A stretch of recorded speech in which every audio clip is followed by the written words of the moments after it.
अस्सलाम वालेकुम नाज़रीन, मां आहियां शुएब अली उमरानी ऐं तव्हां ॾिसी रहिया आहियो BR टाइम न्यूज़। सभ खां पहिरियां शामिल कंदासीं हीअ रिपोर्ट। साइंस ऐं टेक्नोलॉजीअ वारे वज़ारत इलेक्ट्रॉनिक वोटिंग मशीन तयारु करे वरिती। इलेक्ट्रॉनिक वोटिंग मशीन जूं समूरियूं टेस्टूं मुकमल। AVM ऐं इलेक्शन कमीशन जी हिदायत मूजिबि फीचर्स बि रखिया विया आहिनि। साइंस ऐं टेक्नोलॉजीअ जी वज़ारत मूजिबि अहम चूंडुनि लाइ 4 लख इलेक्ट्रॉनिक वोटिंग मशीनूं घुर्बल हूंदियूं। वोट विझण लाइ इलेक्ट्रॉनिक रिकॉर्ड सां गॾु पेपर बि हूंदो। कराचीअ जे वैक्सीनेशन सेंटर ते शहरनि जी पीह एक्सपो सेंटर ऐं लियारी जनरल अस्पताल में सेंटर्स ते माण्हुनि जूं डिघियूं कतारूं। समाजी विथी ऐं SOPs नज़रअंदाज़ कतार में बीठल माण्हुनि मां अक्सर बिना मास्क जे माण्हू मौजूदु। SOPs ते अमल न थियण सबबि कोरोना वधीक पखेड़जण जो ख़दशो। मॉडर्ना वैक्सीन अमल वारियुनि औरतुनि 16 सालनि खां वधीक उमिरि जे शहरियुनि खे लॻाए सघिजे थी। NCOC नयूं गाइडलाइनूं जारी करे छॾियूं। वफ़ाक़ी वज़ीर असद उमर चयो आहे त ख़ुशीअ जी ॻाल्हि आहे त गुज़िरियल ॾींहं 10 लख खां वधीक वैक्सीन्स लॻायूं वयूं। मुल्क में कारोबार अॼु खां राति 8 वॻे बंदि थी वेंदो। होटल्स ऐं रेस्टोरेंट्स ते बि इंडोर डाइनिंग बंदि, आउटडोर डाइनिंग ऐं टेक अवे जी इजाज़त हूंदी। अॻूणो वॾो वज़ीर क़ाइम अली शाह बि कोरोना वायरस में मुब्तला थी वियो। क़ाइम अली शाह कोरोना में मुब्तला हुजण सबबि इतलात खाते जे करप्शन वारे केस जी ॿुधणीअ दौरान अदालत पेश न थी सघियो। अॻूणे वॾे वज़ीर जी medical report Sindh high court में पेश। सिंध असेंबलीअ में हलीमा दिल शेख नवाबशाह में पंहिंजे मथां थियल हमले जी जांच ऐं जवाबदारनि लाइ कार्रवाईअ लाइ वज़ीर आज़म खे ख़त लिखी छॾियो। आज़ाद कश्मीर जे कानून साज़ असेंबलीअ जे मेंबर्स हलफ़ खणी वरितो।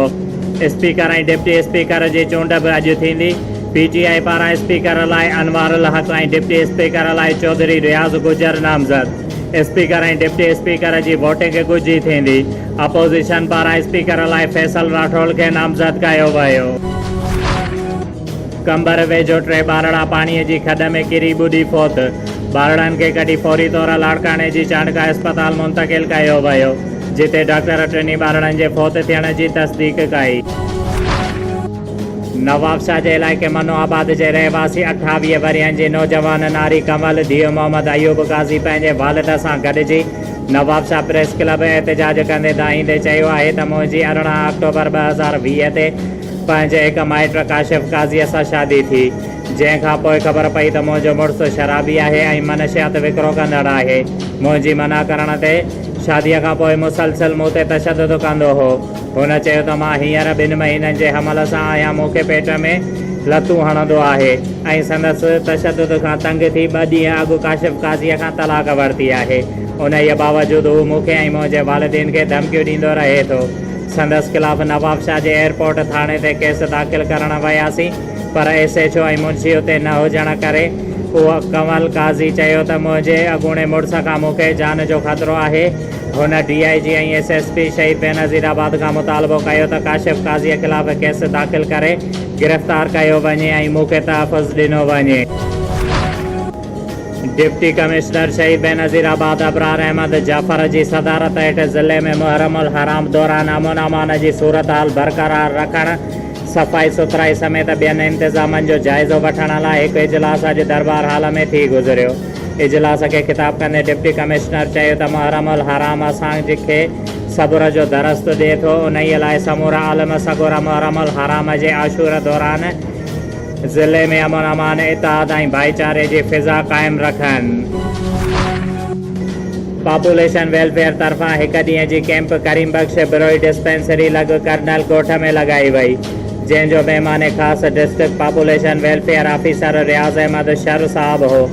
डिस्ट्रिक्ट ऑफिसर मीडिया जे नुमाइंदनि सां ॻाल्हाईंदे चयो त असांजे मुल्क जी आबादी तमामु तेज़ीअ सां वधी रही आहे ऐं असां वक़्त सिर पाबंदीअ ते कंट्रोल न कयोसीं त असांखे काफ़ी मसाइला दरपेश अची सघनि था।